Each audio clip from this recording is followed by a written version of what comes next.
ಬೇಲೂರು ಕೋಟೆಯ ಇತಿಹಾಸ.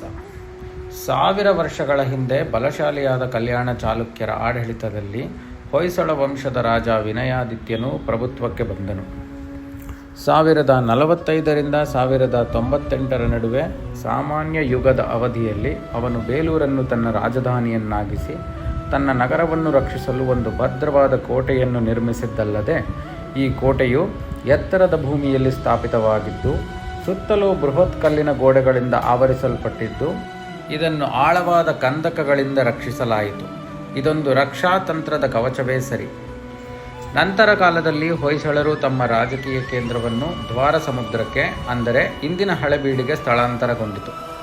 ಆದರೆ ಅವರ ಪಯಣದ ಶುರುವು ಅತ್ಯಂತ ಸರಳವಾಗಿದ್ದು, ಅದು ಚಿಕ್ಕಮಗಳೂರಿನ ಸಮೀಪದ ಅಂಗಡಿ ಎಂಬ ಸಣ್ಣ ಗ್ರಾಮದಿಂದ ಆರಂಭವಾಯಿತು. ಹೊಯ್ಸಳ ಪೂರ್ವ ರಾಜನಾದ ಸಳನು ಹುಲಿಯೊಂದಿಗೆ ಹೋರಾಡಿ ವಿಜಯಶಾಲಿಯಾದನು. ಅದೊಂದು ಶೌರ್ಯದ ಕತೆ. ಈ ಕಥೆಯೇ ಹೊಯ್ಸಳ ಎಂಬ ಹೆಸರಿಗೂ ಅವರ ಶೌರ್ಯದ ನಿಶಾನಿಯಾಗಿ ಗುರುತಾದ ಚಿಹ್ನೆಗೂ ಕಾರಣವಾಯಿತು.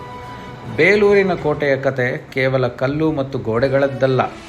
ಇದು ಶೌರ್ಯ, ಭಕ್ತಿ ಮತ್ತು ಶಾಶ್ವತ ಸಂಸ್ಕೃತಿಯ ವೈಭವದ ಸಂಯೋಜನೆ.